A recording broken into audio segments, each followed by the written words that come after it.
नमस्कार, जय हिंद। बहुत बहुत स्वागत है आपका। मैं हूं राजेश शर्मा और आप देख रहे हैं मेरा YouTube चैनल राजेश गुरुजी। दोस्तों, आज में कुछ भाई अतिथि शिक्षक बनने का सपना देख रहे थे। उनको स्कूल मिल चुका था, लेकिन लोक शिक्षण संचालय ने फिर से मेरिट सूची को हटा लिया है। जो स्कूल प्रदर्शित हो रहा था प्रोफाइल में, अब वो नहीं हो रहा है। अतिथि शिक्षकों को चिंता है मित्रों।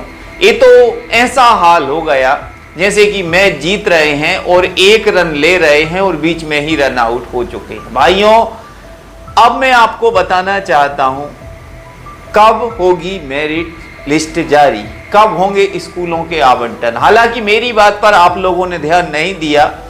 मैंने पहले ही कहा था कि अतिथि शिक्षकों की चॉइस फिलिंग करने के बाद उच्च पद प्रभार और अतिशेष जो निकाले गए थे, वो अतिशेष शिक्षकों ने काउंसलिंग की और वो उन स्कूलों में पहुंच चुके हैं जहां पर पद रिक्त था।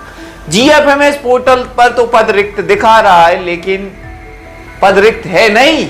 वास्तविकता यह है कि वहां पर अतिशेष और उच्च पद प्रभार के कारण हजारों अतिथि शिक्षक बाहर हो गए हैं और जो पद रिक्त थे वहां पर बाहर नहीं हुए।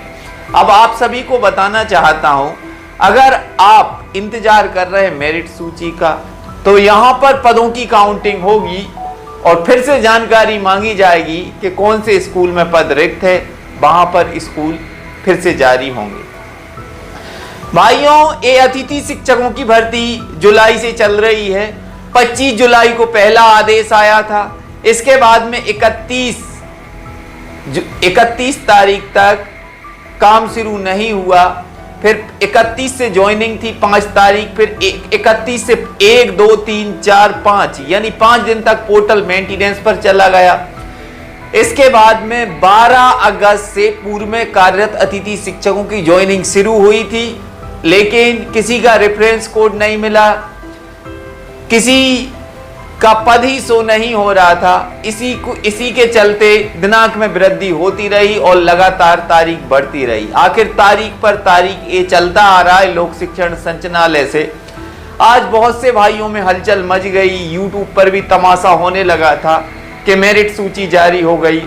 लेकिन पहले आपने देखा होगा, लोक शिक्षण संचालय पहले आदेश जारी करता है। अब लोक शिक्षण संचालय अपने हिसाब से काम नहीं कर रहा है। उसमें जो भाई ज्ञापन देते हैं उसी के अकॉर्डिंग काम कर रहा है। जैसा कि कुछ अतिथि शिक्षक गए DPI में, उन्होंने ज्ञापन दिया कि आप इन 25 अंकों को हटा दीजिए और सत्य के हिसाब से अंक दीजिएगा। फिर दूसरे भाई गए कि शिक्षक पात्रता परीक्षा वालों के लिए 100 अंक दीजिएगा। इसके बाद में ऐसे करके रोज वहां पर 150 ज्ञापन दिए जाते हैं और इसी के अकॉर्डिंग परिवर्तन हो रहा है। मैं आपको बताना चाहता हूं, एक दिन मैंने अपनी ID को लॉग ऑन किया तो मुझे 50 अंक अनुभव के मिले। थोड़ी देर बाद उनको हटा लिया गया, फिर 20 अंक आ गए। इसके बाद में फिर 16 अंक आ गए और अब फिर से 20 अंक आ गए।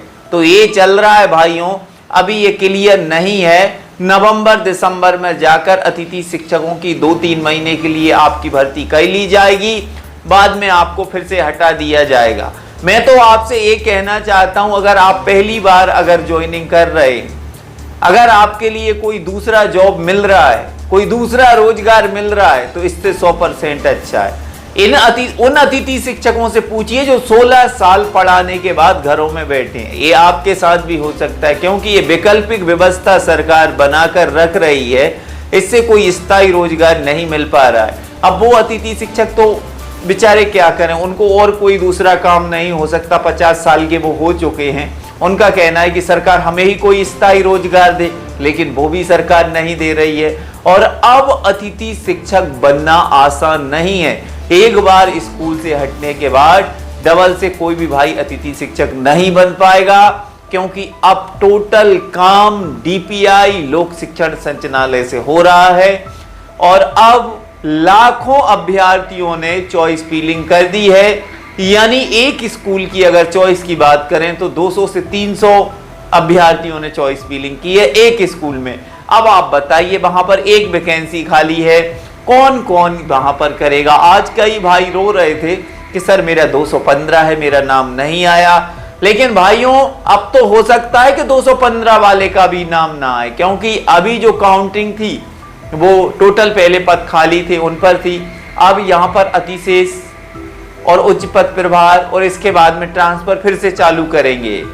तो भाइयों यहां पर रिस्क है अतिथि शिक्षक में काम करना, बाकी सरकार क्या करेगी ये तो अभी तक पता नहीं है, क्योंकि अब हम क्या माने जब महापंचायत, जब एक स्वयं मुख्यमंत्री किसी मंच से घोषणा करे कि आपको ये बेनिफिट मिलेगा, आपको अनुबंध मिलेगा, आपको बोनस अंक मिलेंगे, आपको 50% आरक्षण मिलेंगे, वो भी ना मिले तो ये आप कैसे मान सकते हैं। लेकिन ये हटा लिया और यही चलता रहेगा भाइयों। बाकी किन किन को स्कूल मिला था कमेंट्स के माध्यम से जरूर बताएं। फिर आऊंगा एक और वीडियो में, तब तक के लिए जय हिंद जय भारत।